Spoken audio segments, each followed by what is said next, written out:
उसी काल में बंधुओं एक तारकासुर नाम का एक दैत्य था, जिसने देवताओं की नाक में दम कर रखा था, देवताओं का वध करने के लिए तत्पर हो रहा था। सबने जाकर के पूछा कि ये तारकासुर मरेगा कैसे। तब किसी ने बताया, बोले कि भैया इसको मारने का एक ही उपाय है। बोले क्या? शंकर जी का यदि पुत्र जन्म ले और वो इसको मारे, उसी के हाथों ये मरेगा। देवता सब सोचने लगे ये कैसे होगा, शंकर जी तो परम वीतराग होकर के बैठे, उनका ब्याह कैसे होएगा?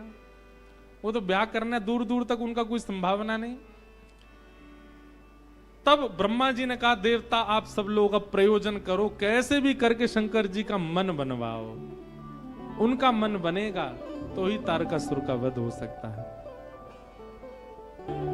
सबने कामदेव से जाकर के प्रार्थना कर। बोले कामदेव तुम जाओ। बोले क्या करना है? बोले जाकर के शंकर जी की भजन में, शंकर जी के तप में विघ्न डालो, उनको उनके नेत्र खोल दो। वो जैसे ही तप से बाहर आ जाएंगे, उसके बाद हम जाकर के उनसे प्रार्थना कर लेंगे कि आप ब्याह कर लो, पर उनके तप को भंग करने की क्रिया तुम ही करो। कामदेव बोला आप लोगों को और कोई नहीं मिलता, बस मैं ही मिलता हूं? हैं बेचारे सज्जन लोग, श्रेष्ठ लोग तप आदि करते, मेरे को ही भेज देते हो, जाके इसका तप दूर कर दो।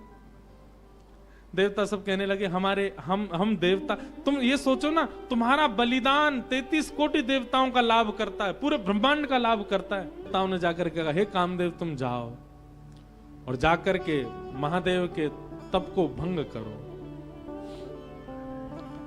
कामदेव बोले आप लोगों का कार्य सिद्ध होगा तो मैं चला जाता हूं। आहा, कामदेव और जगह तो बड़े सूक्ष्म रूप में जाता है, परंतु जब पता चला कि हमारे यजमान ही महादेव हैं, तो प्रचंड रूप धारण करके गया। और प्रचंड रूप कैसा धारण किया? सबके हृदय मदन अभिलाषा, लता निहारी न वही तरु शाखा, नदी उमगी अम्बधु कहूं धाई, संगम करही तालाब तलाई। अरे महाराज, कामदेव केवल चैतन्य के अंदर आ गया नहीं, जड़ में भी काम प्रकट हो गया। ऐसा कामदेव ने आकर के आक्रमण किया पृथ्वी पर। वृक्षों से लताएं लिपटने लगी, वहां भी काम का दर्शन होने लगा। तालाब तलाइयों से जाकर के मिलने लगे, वहां भी काम का दर्शन। नदियों की गति इतनी तीव्र हो गई, सब जाकर के समुद्र से मिलने लगी। आकाश पृथ्वी से मिलने के लिए उतावले होने लगे। पृथ्वी अपने आप को जगह जगह से उच्छलित करने लगी, उठने लगी, आकाश से मिलने के सब काम में हो गया। पशु पक्षी नभ जल थल चारी, भय काम वश समय विसारी। सब काम, जिस जगह देखो वहीं काम का दर्शन हो रहा है। पशु पक्षी आपस में लगे हैं, सब प्रकार के भाव सब जगह प्रकट हो रहे हैं। मदन अंध व्याकुल सब लोका, निश दिन नहीं अब लोक ही को का।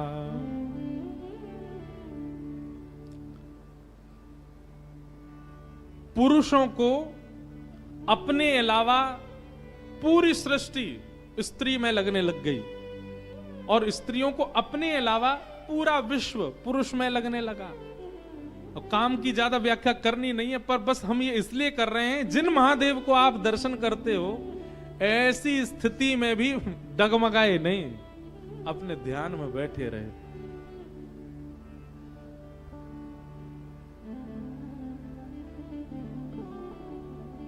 आहा, और सबसे सुंदर चौपाई क्या, सबको अस्त व्यस्त कर दिया कामदेव ने।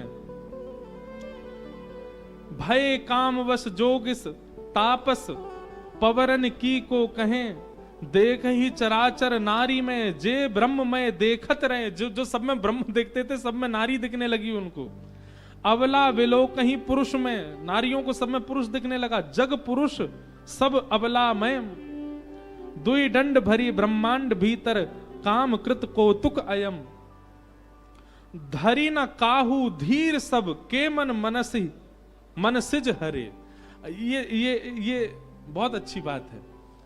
गोस्वामी जी महाराज लिख रहे हैं क्या, बोले कामदेव ने ऐसा आक्रमण किया, धरी न काहू धीर, कोई अपने ऊपर काबू नहीं कर पा रहा है। सबके मन मनसिज हरे, सबके मन को कामदेव ने हरण कर लिया। लेकिन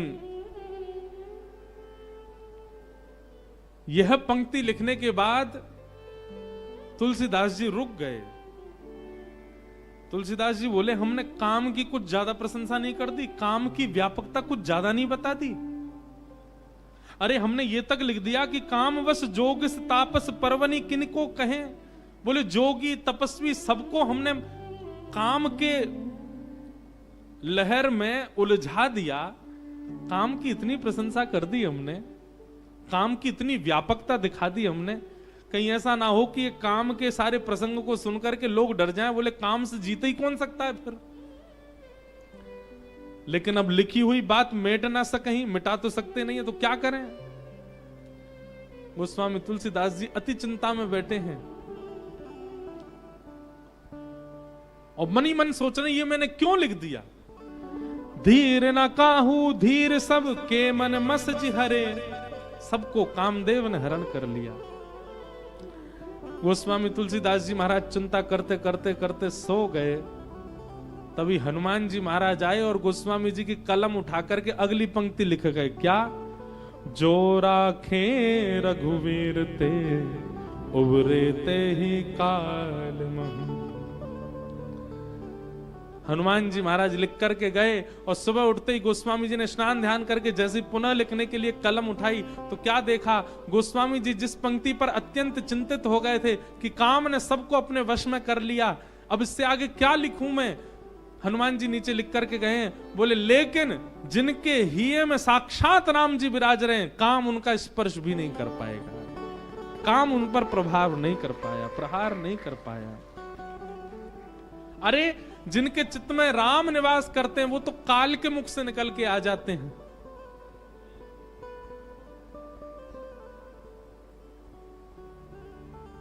काम कैसे आक्रमण करे।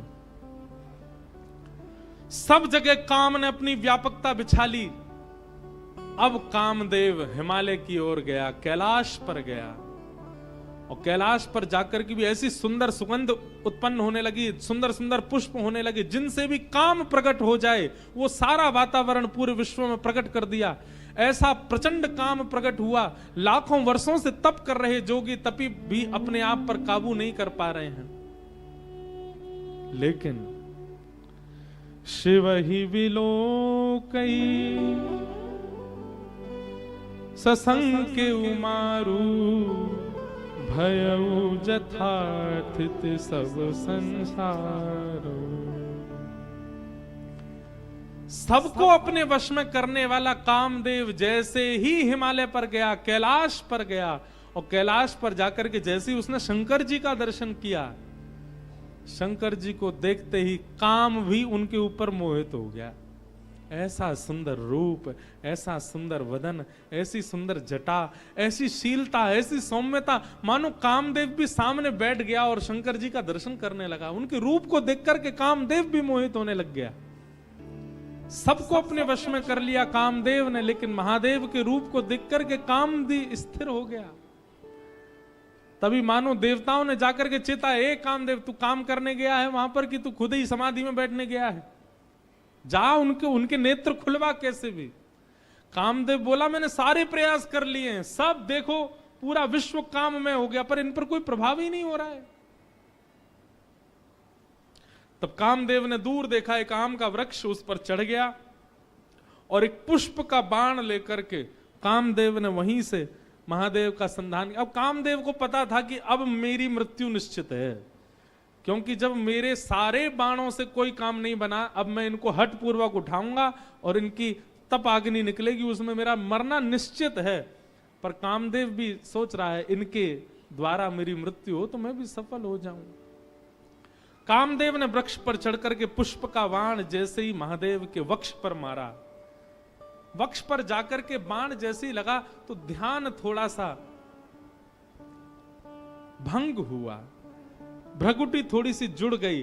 अनेक वर्षों से समाधि में बैठे हुए महादेव के नेत्र खुले, लाल ताम्र वर्ण के नेत्र हैं। राम स्मरण में बैठे थे, राम जी का ध्यान कर रहे, महादेव के नेत्र खुले। अगल बगल देखा, किसने किया ये? तभी वृक्ष के ऊपर बैठे कामदेव को जैसे ही देखा, रुद्र ही देखी मदन भय माना, दुराधर्ष दुर्गम भगवाना। और सुमन चाप निज सर संधाने, अतिरीश तकी श्रवण लगताने।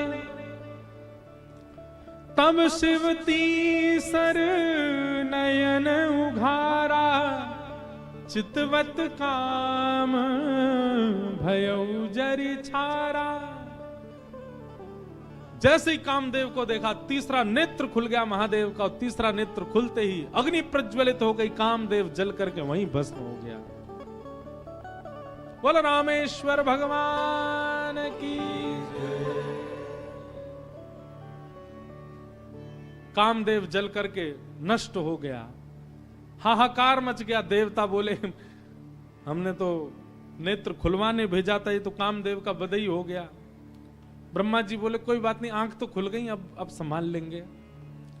रति ने जाकर के, कामदेव की पत्नी ने जाकर के प्रणाम करके कहा, भगवान आपने मेरे पति को क्यों मारा? वो तो देवताओं के कार्य की सिद्धि के लिए आया था। महादेव इतने भोले हैं, पति को मार के तुरंत रति से बोले तुम चिंता मत करो, तुम्हारे पतिदेव तुमको प्राप्त हो जाएंगे। बोले कब? जब जदुवंश कृष्ण अवतारा, हो ही हरन महामही भारा। कृष्ण तनय होई पति तोरा, अन्यथा होई वचन अन्यथा होई ना मोरा। द्वापर में जब भगवान श्री कृष्ण का अवतार होगा, तो भगवान श्री कृष्ण के पुत्र के रूप में ही तुम्हारे पतिदेव जन्म लेंगे और तुम्हारा उनके साथ विवाह होगा, पुनः विवाह संगम होगा। तब तक तुम प्रतीक्षा करो। महादेव की वाणी को सुनकर के दिति प्रसन्न, रति प्रसन्न हो गई। सब देवताओं ने जाकर के महादेव से प्रार्थना करी। बोले महाराज, पार्वती ने बहुत तपस्या की आपकी प्राप्ति के लिए, अब कृपा करके हमारे नेत्रों को आप आनंद प्रदान कर दो। इन नेत्रों के सामने विवाह आपका देखने का हमारा बहुत मन है। ब्रह्मा आदि देवताओं के विवाह के प्रस्ताव को सुनकर के महाराज महादेव जी ने सर हिलाया। बोले ठीक है, क्योंकि मूलतः तो राम जी पहले वरदान मांग के चले गए ना, उनके बात को हमको पूरी करना है। आहा,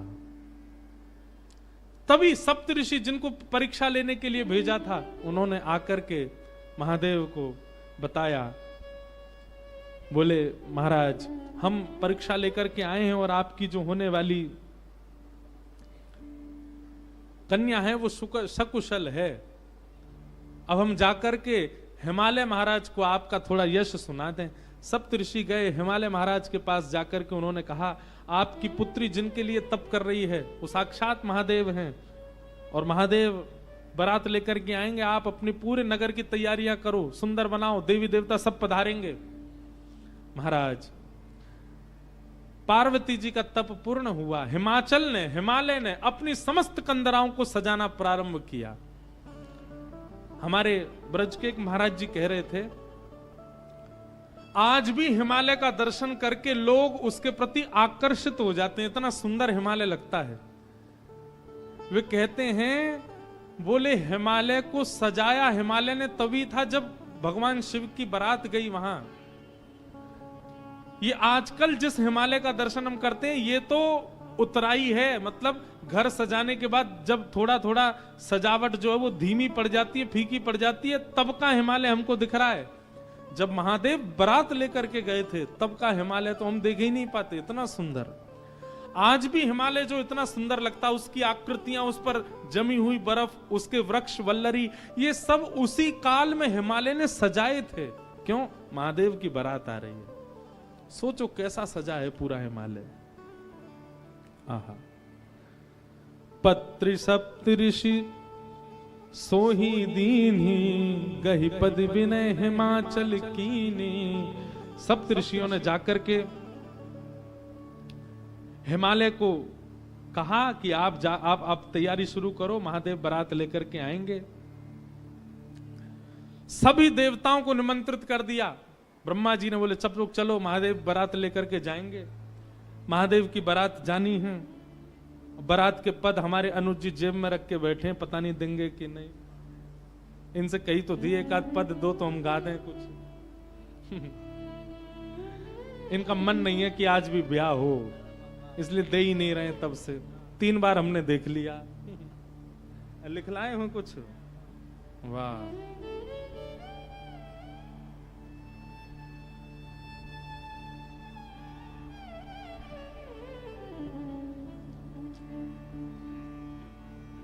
ये चित्रकूट के ही है ना, तो इनसे हमको बड़ी सहायता मिलती राम कथा में। चित्रकूट के हैं, इनको सब पता है कि कौन सी बधाई कहाँ गानी है, राम जी के विवाह में, शंकर जी के विवाह में। तो वैसे ही 2 दिन विलंब से ब्याह चल रहा है। जो परसों होना था वो आज हो रहा है। कल की जानकारी सुन लीजिए। अब 2-3 विशेष जानकारी सुन लीजिए। कल भगवान श्री राम का जन्मोत्सव होगा और भले ही कथा 3 बजे तक चले, कल तो हो ही जाएगा। और इतना लंबा होगा नहीं समय से हम कर देंगे। कल राम जी का मंगल जन्मोत्सव होगा और कल संध्या के सत्र में प्यारे गिरधर लाल जी यहां पधारेंगे और कल राम भेष में गिरधर लाल जी का यहां पर फिर बधाई उत्सव होगा। हम सब लोग बधाई गाएंगे, राम जी को मंगल बधाई देंगे। कल देख लेना, आप सबको पता नहीं चलेगा पर हम सब नाच रहे गा रहे होंगे, उस बीच में महादेव भी आएंगे। राम जी की बधाई गवेगी तो महादेव जी को आना पड़ेगा। और उसके बाद एक थोड़ी खतरनाक सूचना भी है, और वो सूचना ये है कि परसों जो कथा है 30 तारीख को, वो 2 सत्र में होगी। सुबह भी होगी और शाम को भी होगी। अब आप कहोगे महाराज जी ये तो बढ़िया खबर है लेकिन बात ऐसी है कि हमको 31 को द्वारिका पहुंचना है, इसलिए हम 31 तारीख वाली कथा जो है वो 30 को ही शाम को यहां कर देंगे, ताकि 30 को ही दोनों सत्र की कथा हो जाएगी। और वो करके फिर हम 31 को सुबह सुबह यहाँ से आप सबको प्रणाम करके प्रस्थान करेंगे। यहाँ पर रुद्राभिषेक होगा, शाम को हमारे सब संगीतज्ञ भी कुछ सुंदरकांड आदि का पाठ भी शायद होगा और कुछ भजनावली भी होगी। वो सब करके आप लोग नव वर्ष मनाइएगा। हम परसों ही दोनों सत्रों में कथा को करके फिर परसों कथा विश्राम करके और फिर मदुरई प्रस्थान कर जाएंगे, क्योंकि एक बहुत विशेष कार्यक्रम में हमको पहुंचना है कैसे भी। अब कार्यक्रम में पहुंचने के लिए कर तो रहे थे कोई और व्यवस्था, परंतु यहाँ व्यवस्था बन नहीं पा रही, इसलिए हमने बहुत अनुनय विनय करके ये नियम लिया कि हम सप्ताह का क्रम 6 दिन में ही 2 सत्र का क्रम करके फिर रात को निकल जाएंगे। और 31 तारीख को आप सब लोग ऐसे अभिषेक आदि कुछ भ्रमण करके अपने वर्ष के विश्राम को आनंदित कीजिएगा। तो ये सब भाव हैं। अब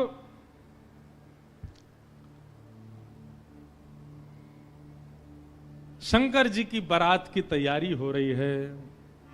आहा, लगे सवारन सकल सुर, बाहन विविध विमान, होई सगुन मंगल सुभद, करहि अप्सरा गान। अप्सराएं गान करने लगी, डुमडुमियां बजने लगी, सहनाइयां बजने लगी, मंगल वाद्य बजने लगे।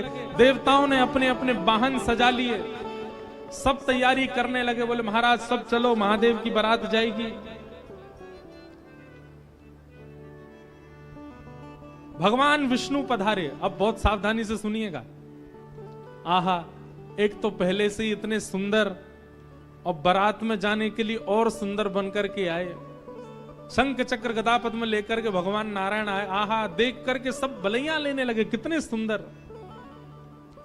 ब्रह्मा जी चतुर्मुख चारों का श्रृंगार करके आए और सुंदर। इंद्र भी आए, सब देवी देवता सब पधारे। लेकिन तभी सबने पूछा, बोले कि दुल्हा राजा कहां हैं? बोले अब भी शमशान में ही बैठे हैं। कुछ नहीं महाराज, बागंबर लपेटे, हाथ की तकिया लगाए पौड़े हुए हैं दुल्हा महाराज। ब्रह्मा जी ने आज जाकर के भगवान विष्णु ने जाकर के कहा, बोले आज आपका ब्याह होना है, नेक सज सवर लो, हैं थोड़े स्नान ध्यान करके नेक शुद्ध है जाओ, बढ़िया सी कोई अचकन पहन लो, सेहरा पहन लो, सिर पर पाग वाग पहन के नेक तैयार है के चलो, ब्याह होना है आपका। इतने में ही शिव गण आ गए सारे, और भगवान से आगे बोले, देखो भगवान हमको बहुत दिन बाद ये अवसर मिला, हम महादेव के विवाह में जाएंगे, श्रृंगार आप सब लोग दूर हट जाओ, आप लोग अपने तरीके का आज श्रृंगार हम करेंगे महादेव का।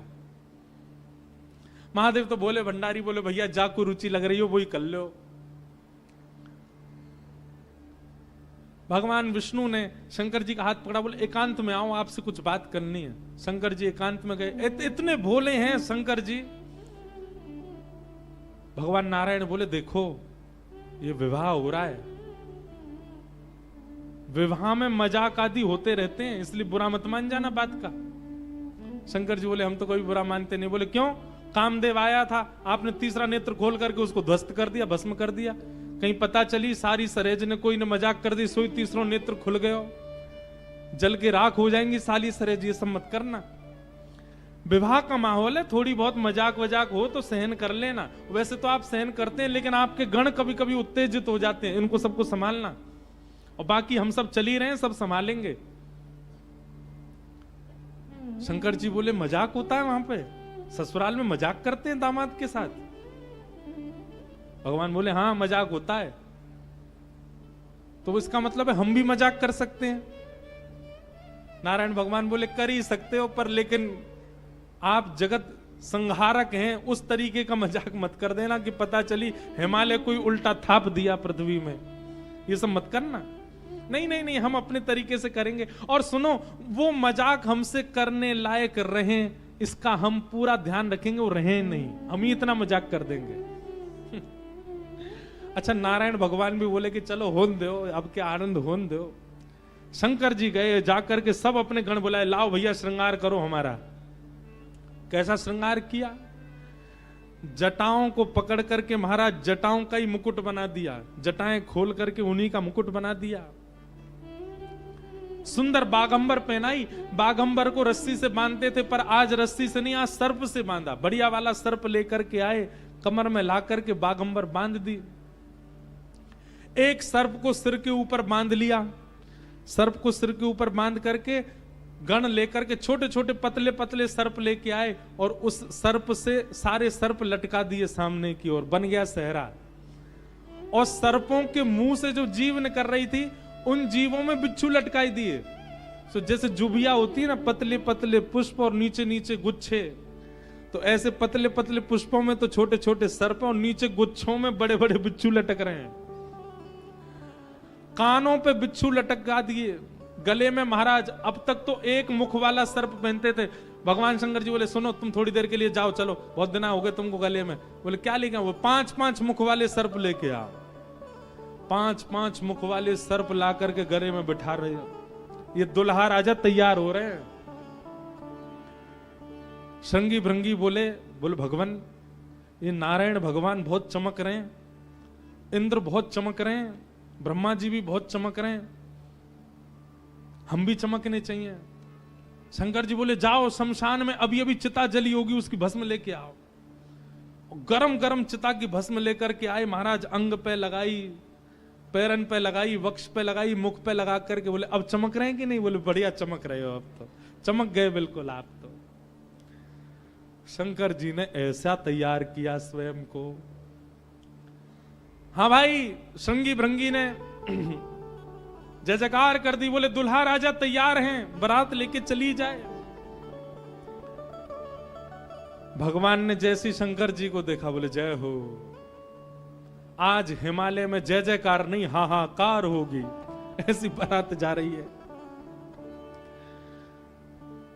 नारायण भगवान ने तभी क्या कहा? बोले एक काम और कीजिए। बोले क्या?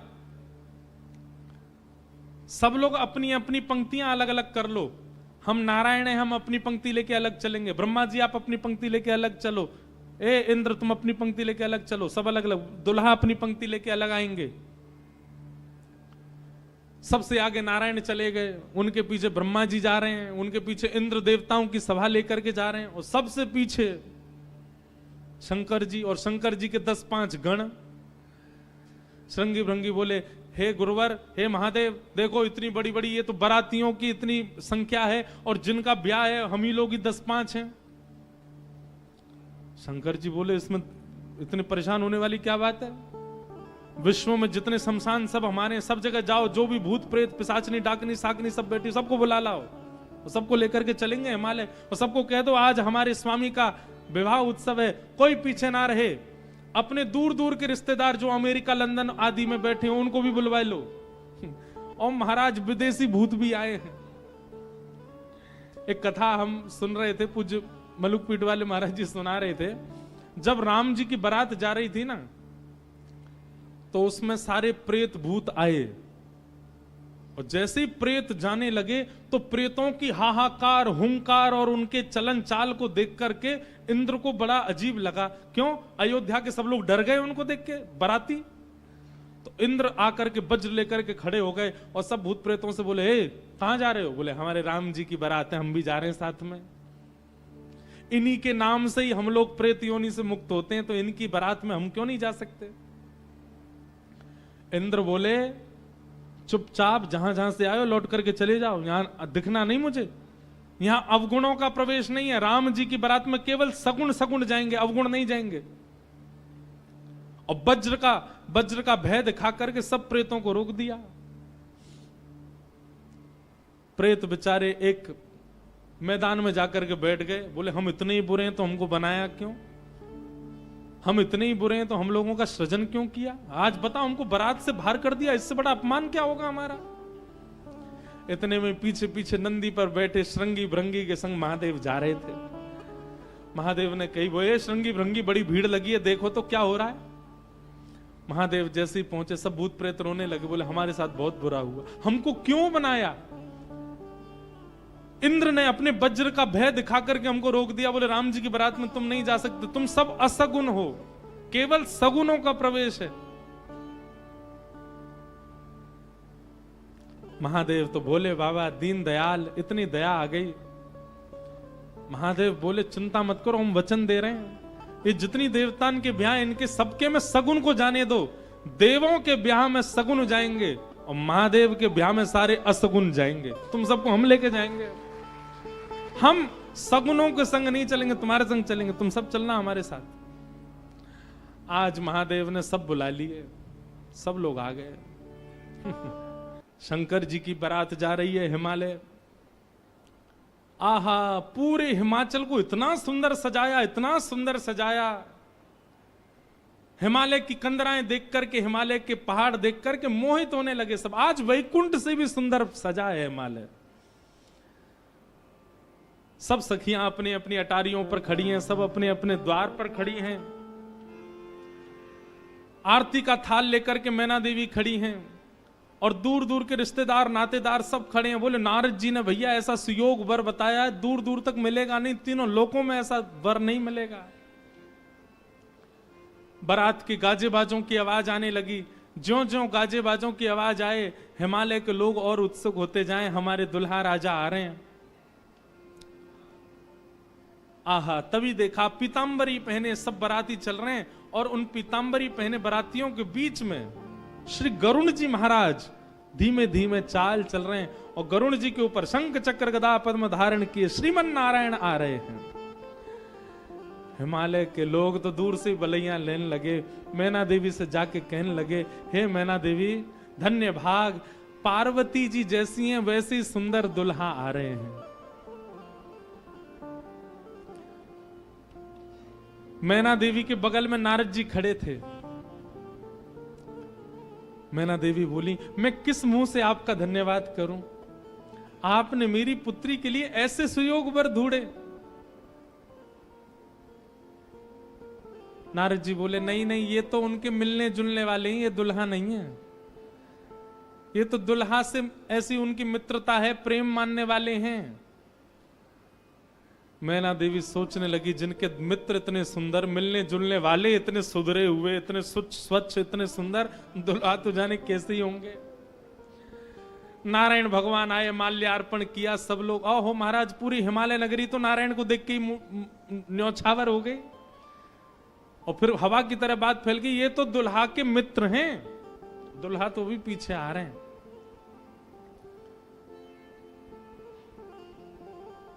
उनके पीछे आए चतुरानन ब्रह्मा जी। अच्छा, ब्रह्मा जी का रूप पिक्चरों में ऐसा दिखाया गया, सफेद दाढ़ी सफेद बाल, बूढ़े नहीं है ब्रह्मा जी, बेचारे आदि देव हैं इसलिए उनको बूढ़ा बड़ा बताया जाता, पर बूढ़े नहीं है, वो भी खूब सुंदर हैं। 4 मुख वाले सुंदर। नारद जी ने बताया ही था कि आपके जो होने वाले दामाद हैं पंचवक्रम, 5 मुख हैं उनके। तो 4 मुख देख करके मैना देवी बोली 5वां मुख ऊपर होगा, दिख नहीं रहा है, यही है। बोलो मैं किस मुख से आपका धन्यवाद करूं, आप यही है ना, पंचवक्र है ना, इनके पंचमुख होंगे, 5वां ऊपर होगा। वो नहीं नहीं नहीं, ये तो चतुर्मुख हैं, ये तो ब्रह्मा जी हैं, ये भी दुल्हा नहीं है। तीसरे आए नारद जी, तीसरे आए इंद्र। इंद्र जैसे ही पधारे, इंद्र का रूप भी बहुत सुंदर है, देवताओं के राजा हैं। इंद्र को देख करके सब हिमालय के लोग बोले नारद जी निश्चित यही हमारे दुल्हा राजा हैं, पहुना हैं। नारद जी हंसने बोले नहीं नहीं, महादेव को जब प्यास लगती है, आपके दुल्हा को जब प्यास लगती है तो पानी पिलाने का काम यही करते हैं, ये उनको पानी पिलाने वाले। हिमालय के लोग बोले भैया पानी पिलाने वाला इतना सुंदर है, दुल्हा तो जाने कैसा ही होगा। जैसे ही सब देवी देवता जाने लगे, अब दूर से ही हूं हा हा ही आवाज आने लगी। नारद जी बोले बारात आ रही है, अब इन लोगों की व्यवस्था में देख के आता हूं, आप यहीं खड़ी रहना। नारद जी खिसक लिए वहां से, बोले अब तो पता है क्या होने वाला है। हमारे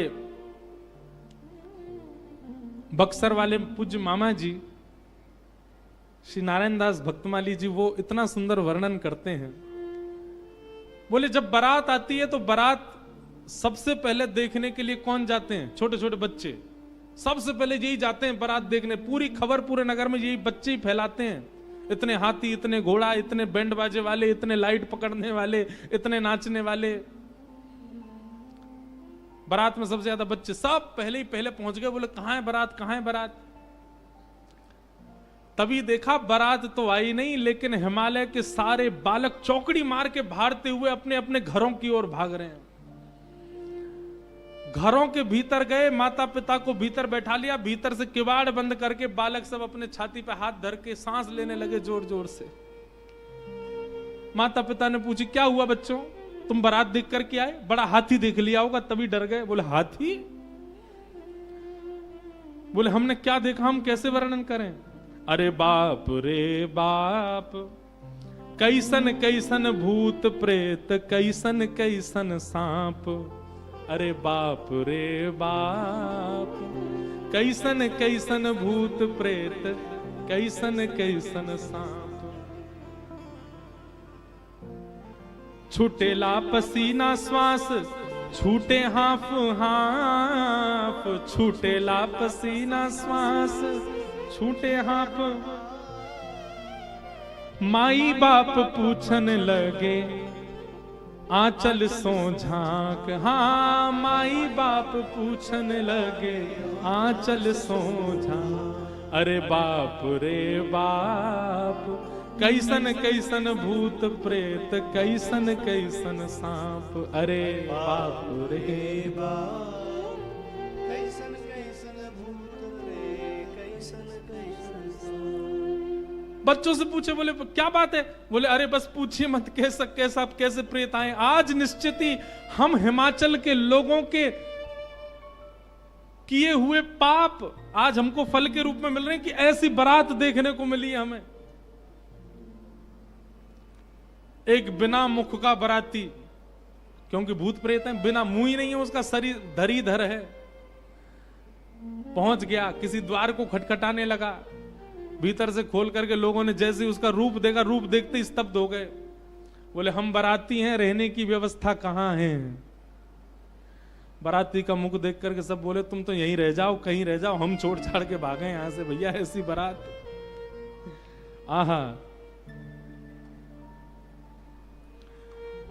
ना जाने उदय भैले कौन नगर पाप, ना जाने उदय भैले कौन नगर प्राण बचे आज कोनो पुण्य के प्रताप। हाँ प्राण बचे आज कोनो पुण्य के प्रताप। अरे बाप रे बाप, कैसन कैसन भूत प्रेत, कैसन कैसन सांप। अरे बाप रे बाप, कैसन कैसन भूत प्रेत, कैसन कैसन सांप। सब हिमाचल के लोग बोले भैया अगर किसी ने पुण्य किया होगा तो ही बचेगा आज बारात देख करके, नहीं तो जीवित बचने वाला नहीं है। ऐसी प्रचंड बारात आ रही है। शिव के बारात के विचित्र पडल छाप, शिव के बारात के विचित्र पडल छाप। नगरी सुनसान भैला लागे कुटिया काप। हाँ नगरी सुनसान भैला लागे कुटिया काप। भैया कहीं बारात आती है तो पूरी नगरी में सब लोग इकट्ठे होते हैं देखने को, पर आज हिमालय की नगरी पूरी सुनसान हो गई है बारात देख करके, और सब अपने घरों में घुस करके केवल कांप रहे हैं, राम राम जप रहे हैं, बोले आज बचा लो कैसे भी। एक जगह एक आदमी शरबत लेकर के खड़ा था बारातियों को पिलाने के लिए, खूब सारी शरबत के पात्र थे। इतने में ही एक बाराती पहुंच गया। बाराती समझ जाओ कौन भूत ही था। हिमाचल महाराज ने कहा था कोई बाराती परेशान नहीं जाना चाहिए, और बस शरबत वाला तो बाराती को ही देखता रह गया। बाराती आए और आकर के शरबत उठाए, शरबत उठा करके पीना तो दूर, उससे स्नान और कर लिए, शरबत में ही नहा लिए। शरबत में स्नान देख करके शरबत बटोरने वाला भाज गया। वहां मैना देवी और हिमाचल महाराज खड़े थे। कर्मचारी दौड़े दौड़े आ रहे हैं, बोले बारात आ गई, तुमने शरबत पिलाया? हाँ पिला दिया। पिलाया नहीं, नहला दिया। अच्छा अब चलो ये पकौड़े मंगौड़े बने ये ले जाओ, रास्ता में सबको पवाओ, किसी और को भेज दीजिए, सेवा का सौभाग्य किसी और को भी दे दीजिए, मुझे प्राण बहुत प्यारे, इकलौता हूं अपने माता पिता का। ऐसी बारात।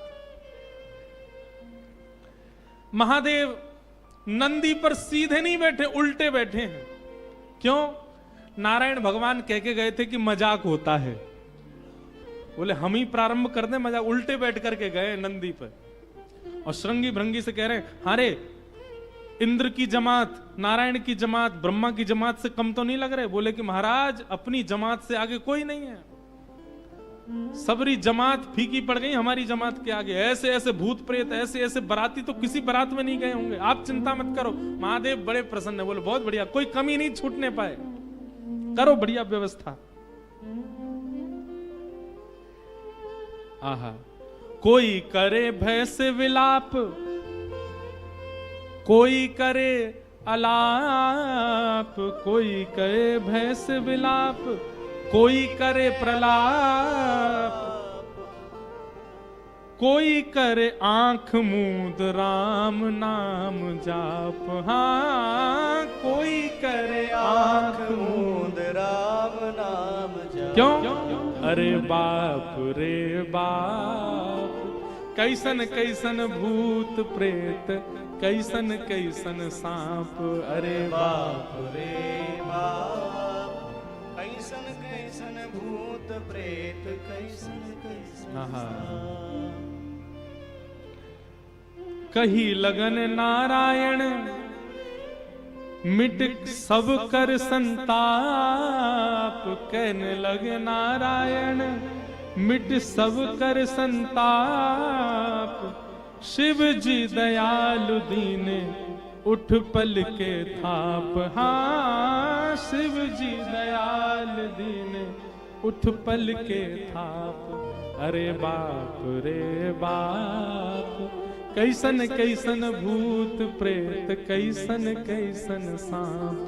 अरे बाप रे बाप, कैसन कैसन भूत प्रेत, कैसन कैसन सांप। शिव जी की बारात आ रही है महाराज। मैना देवी हाथ में थाल लेकर के खड़ी हैं। भूत प्रेत पिशाच डाकनी साकनी ये सब तो नगर में ही व्यस्त हैं।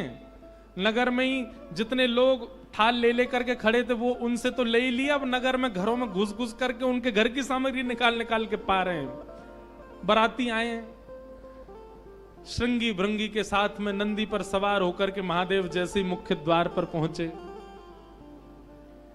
नंदी विशाल, यहां के नंदी देखे आपने महादेव के सामने कैसे विशाल नंदी, नंदी नंदी दिख रहे हैं, अभी दुल्हा तो दिख ही नहीं रहा। नंदी इतने सुंदर, नंदी का पूजन किया। पूजन करके महाराज मैना देवी बोली दुल्हा कहां है? नंदी के ऊपर बैठे, किनारे आकर के देखा तो उल्टे बैठे, मुख तो दिख ही नहीं रहा है, पीछे का अंग दिख रहा है। मैना देवी बोली श्रृंगी भृंगी से, बोले दुल्हा राजा को कहो घूम जाएं, उल्टे काय को बैठे। श्रृंगी भृंगी बोले ये देव नहीं है, महादेव हैं, ये नहीं घूमेंगे, ये जैसे बैठे वैसे ही रहेंगे। बोले तो फिर तिलक पूजन कैसे होगा? बोले नंदी घूमेगा। नंदी उल्टा जब हुआ तब महादेव बैठे हैं और सबरे काम खराब करवाने वाले श्रृंगी भृंगी हैं। आप नीचे मत उतरना, आप दुल्हा हैं, सासू जी ऊपर आएंगी तिलक करने। शंकर जी भी बिल्कुल भोले भाले, जैसे बता दो वैसे कर रहे हैं। अच्छा, भगवान नारायण वैसे तो बड़े प्रिय हैं, पर वो भी दूर खड़े खड़े उनको भी आनंद आ रहा है। बोले बढ़िया है, ऐसी भी बारात एक होनी चाहिए, तो जीवन भर याद रहे सबको।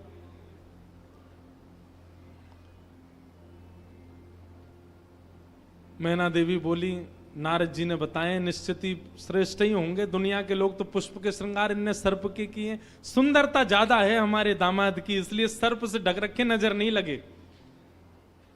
श्रृंगी भृंगी से कही नेक तो कहो दुल्हा मुखमंडल दिखाएं। महाराज सर्प की लड़ों को हटा करके जैसे ही महादेव ने अपना मुख दिखाया,